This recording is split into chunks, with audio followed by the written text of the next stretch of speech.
Court में बहस हुई है। जाहिर है कि सब वकील बात नहीं कर सके इसके अंदर जितने पिटिशनर हैं, लेकिन कुछ खास लोगों ने बात की। कपिल सिब्बल जी ने बात की है और हमारे धवन साहब ने बात की है, फिर अभिषेक सिंघवी साहब ने बात की है, हुजैफा साहब ने बात की है, और इसके साथ साथ हम ये देखते हैं सरकारी वकील साहब लोगों ने बात की है।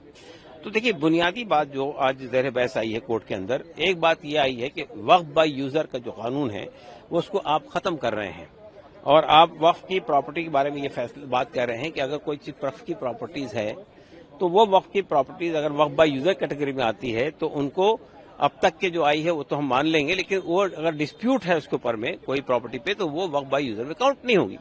तो अदालत ने ये जानने की कोशिश की डिस्प्यूट से क्या मुराद है, ये डिस्प्यूट पहले से मौजूद है वो, या आप दूसरा नया डिस्प्यूट खड़ा करेंगे वो। तो उस पर कोई स्पष्ट जवाब नहीं आया। दूसरी बात, सरकार ने ये यानी अदालत ने ये पूछा कि आप ये कह रहे हैं कि वक्फ बोर्ड के अंदर जो मेंबर्स हमने 2 नॉन मुस्लिम रखे हैं तो क्या 2 के अलावा और नहीं होंगे?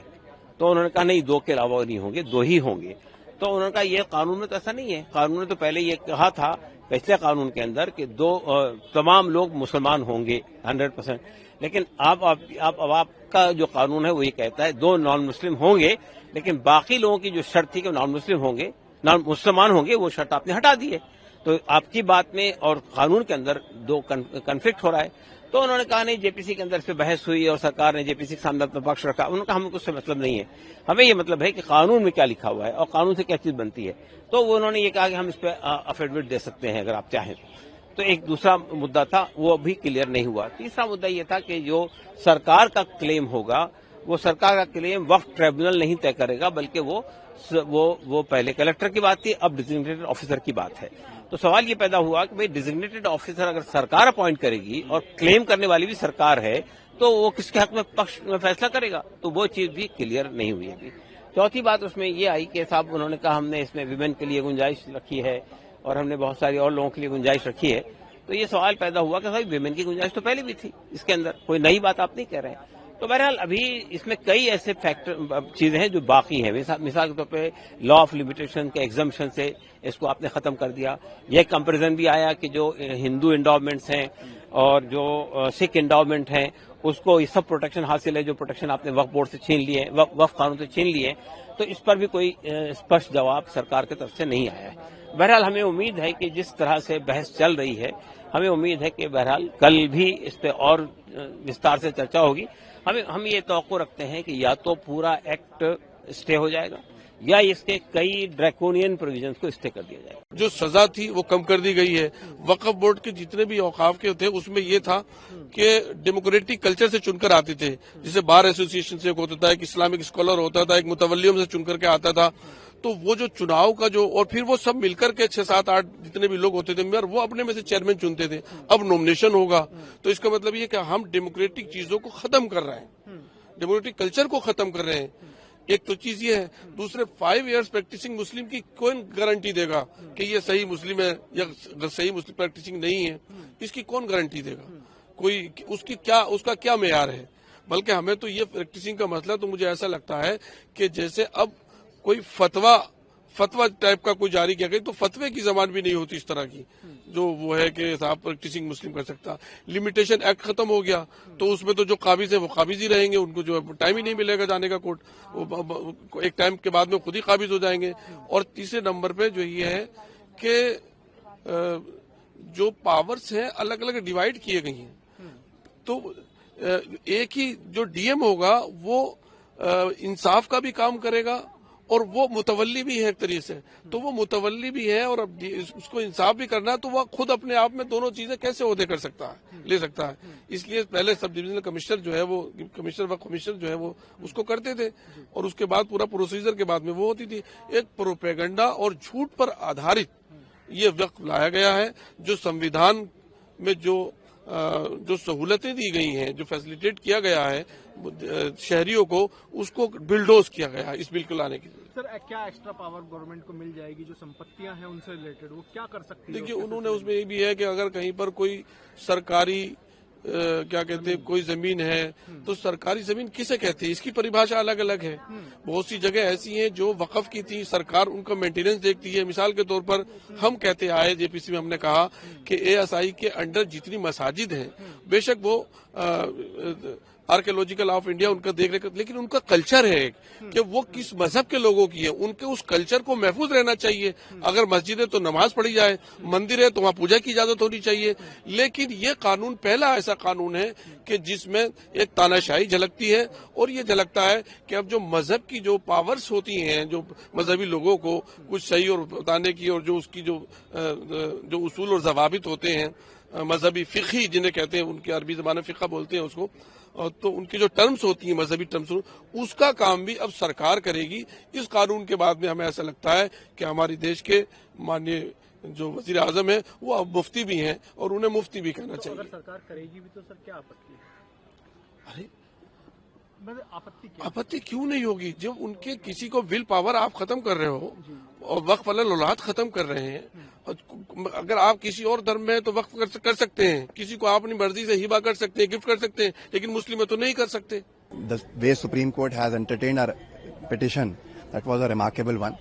और हमें पूरी उम्मीद है कि सुप्रीम कोर्ट कल स्टे करेगा। अगर सुप्रीम कोर्ट ने एक दिन का समय लिया है तो ये एक उम्मीद से भरा दिन है कि बहुत अच्छी पिटीशन में बहस भी हुई है, बहुत अच्छी वहां चर्चा भी हुई है। सुप्रीम कोर्ट ने सरकार से जो सवाल पूछे हैं उन सवालों के कोई जवाब सरकार के पास नहीं थे। सरकार से सवाल उन्होंने पूछा सुप्रीम कोर्ट ने कि अगर जैसे मुस्लिम वक्फ में 2 गैर मुस्लिम सदस्यों को आप लाने की बात करते हैं तो क्या हिंदू ट्रस्ट में भी लाया जा सकता है मुस्लिम सदस्यों को? सरकार के पास कोई जवाब नहीं था। नोटिस इश्यू हो जाएंगे कल तक और स्टे हो जाएगा, ये पूरी उम्मीद हम करते हैं। सुप्रीम कोर्ट से पूरी उम्मीद है न्याय की, जहां सरकार ने बहुत भारी वायलेशन किया है आर्टिकल्स का, कॉन्स्टिट्यूशन के आर्टिकल्स के वायलेशन का इतना ज्यादा अगर वायलेशन हुआ तो ये पहला कानून बना है जिसके ऊपर हमें उम्मीद है सुप्रीम कोर्ट फैसला सुनाएगा। यूजर को लेकर के भी सुप्रीम कोर्ट का रुख दिखाई दिया और कहीं न कहीं जो पश्चिम बंगाल में हिंसा हो रही है देखिए एक्ट को लेकर के, उस पर भी ये वक्फ बाय यूजर अपने आप में जिस तरह से उसको हटाया गया है वो अपने आप में आर्टिकल्स का वायलेशन करता है कॉन्स्टिट्यूशन के। सुप्रीम कोर्ट ने सवाल पूछे हैं, कल तक हमें उम्मीद है इसके ऊपर स्टे भी होगा। मुर्शिदाबाद की अगर बात है, जो हो रहा है गलत हो रहा है, कहीं पर भी हिंसा का साथ नहीं देना चाहिए। इसके लिए जिम्मेदार वो लोग हैं जो ये कानून भी लाए हैं और वो लोग भी होंगे जिनके हाथ में लॉ ऑर्डर है। लेकिन ऐसा कानून लाया ही शायद इसलिए गया है कि पूरे देश भर में हिंसा हो। मैं अपील करता हूं कोई हिंसा का रास्ता नहीं चुने, हम गांधी के देश में रहते हैं, लेकिन जो लोग इस कानून को लाए हैं उन्हें पहले से मालूम था कि ये होगा। ऑनरेबल सुप्रीम कोर्ट ने जिस तरीके से वक्फ बोर्ड ने क्लेम किया था कि हाई कोर्ट, जो दिल्ली हाई कोर्ट है, उसकी जो भूमि है वो भी कहीं न कहीं वक्फ से एसोसिएटेड है, उस पर भी सुप्रीम कोर्ट की एक तल्ख टिप्पणी दिखाई दी। देखिए आज की तारीख में जो हालात वक्फ बोर्ड्स के बनाए गए वो सबके सामने है और सुप्रीम कोर्ट ने जो टिप्पणी की है हमें उम्मीद है कि सुप्रीम कोर्ट वक्फ को मजबूत बनाने की तरफ जाएगा।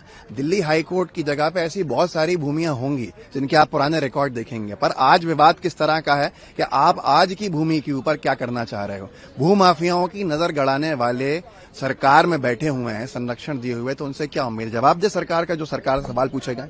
आज सुनवाई हुई, हम यहाँ आए थे, सारे वकीलों ने अपनी बात रखी और ये जो केंद्र सरकार जो अनकॉन्स्टिट्यूशनल बिल लेकर आई है, हमें उसमें उम्मीद है कि हमें कुछ ना कुछ ऐसा ऑर्डर यहाँ से पास होगा जिसपे हमें राहत मिलेगी और ये जो हमारी वक्फ की ज़मीनों को कब्जा करना चाहते हैं वो कहीं ना कहीं उस पर रुकेगा। माननीय उच्चतम न्यायालय ने एक टिप्पणी भी की कि जिस तरीके से हाई कोर्ट की जमीन पर वक्फ बोर्ड ने क्लेम किया, कहीं ना कहीं उसको लेकर के भी माननीय उच्चतम न्यायालय ने निराशा जताई। देखिए मैं चेयरमैन रहा हूँ वक्फ बोर्ड का और लंबे टाइम तक चेयरमैन रहा हूँ। यहाँ पर 1977 प्रॉपर्टीज़ हैं वक्फ की और वो सारी की सारी वक्फ के गज़ट नोटिफिकेशन के अंदर हैं। उसमें एरिया भी है, उसमें लोकेशन भी है, तो ऐसा कुछ नहीं है कि हम किसी भी ज़मीन को जो है ये हम क्लेम कर दें, ऐसा कुछ नहीं है और क्लेम कर देने से हो नहीं जाती है। लेकिन जो ज़मीन है, जो 9 लाख प्रॉपर्टीज़ हैं, जो वक्फ बाय यूज़र हैं, वो ज़मीन तो हमारी अपनी ज़मीनें हैं ना, तो वहाँ पर हमारे कब्रिस्तान हैं, दरगाह हैं और एक ज़माने से हैं, तो उनको ये कब्ज़ा करना चाहते हैं। जैसे 123 प्रॉपर्टी दिल्ली के अंदर हैं, तो एक नोटिफिकेशन पीछे जारी भी किया था इन्होंने, यूनियन ऑफ इंडिया ने। मैं हाई कोर्ट गया, हाई कोर्ट जाने के बाद वहाँ से हमें राहत मिली और उसमें माना हाई कोर्ट ने कि एडमिनिस्ट्रेशन कंट्रोल वक्फ बोर्ड का था, वक्फ बोर्ड का रहेगा। और ऐसी बहुत सारी प्रॉपर्टीज़ हैं, लाल मस्जिद के पीछे की प्रॉपर्टी उन्होंने कब्जा कर ली, वहाँ पर बिल्डिंग बना दी, CBI को दे दी। आज भी टर्मिनल के अंदर वो केस चल रहा है। ऐसी जो है माता सुंदरी रोड पर है, ऐसी खसरा 483 है, वो इन्होंने जो है अलॉट कर दिया।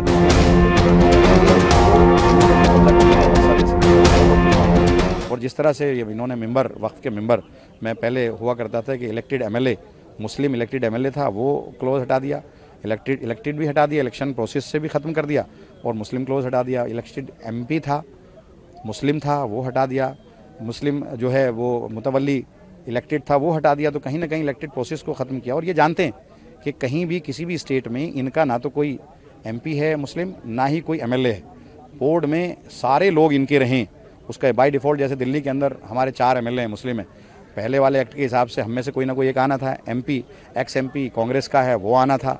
और जैसे हरियाणा है वहाँ कांग्रेस के हैं, जैसे उत्तर प्रदेश में समाजवादी या कांग्रेस के हैं, ऐसे ही TMC के बंगाल में हैं। तो ये जानते हैं कि अगर वो वाला एक्ट रहता तो बाय डिफ़ॉल्ट अक्सरियत जो है हमारी रहती और ये उसके अंदर गड़बड़ नहीं कर सकते थे। अब एक ये DM को सारी ये पावर दे रहे हैं। अब आप बताओ कि अगर स्टेट किसी प्रॉपर्टी को क्लेम कर रहा है, जैसे 123 प्रॉपर्टी को स्टेट क्लेम कर रहा है, तो DM के खिलाफ चला जाएगा। माननीय उच्चतम न्यायालय ने कहा कि एक ही बात को हर एक पिटीशन में रिपीट नहीं किया जाए। जैसा आप कह रहे हैं कि हर एक पिटीशन में वही रिपीट किया जा रहा था कि लेकिन आपकी अलग अलग, सबकी अलग अलग पिटीशन है, तो सब ने वो बात रखी है जो उसके अंदर कमियां हैं, सब रख रहे हैं ना उसको।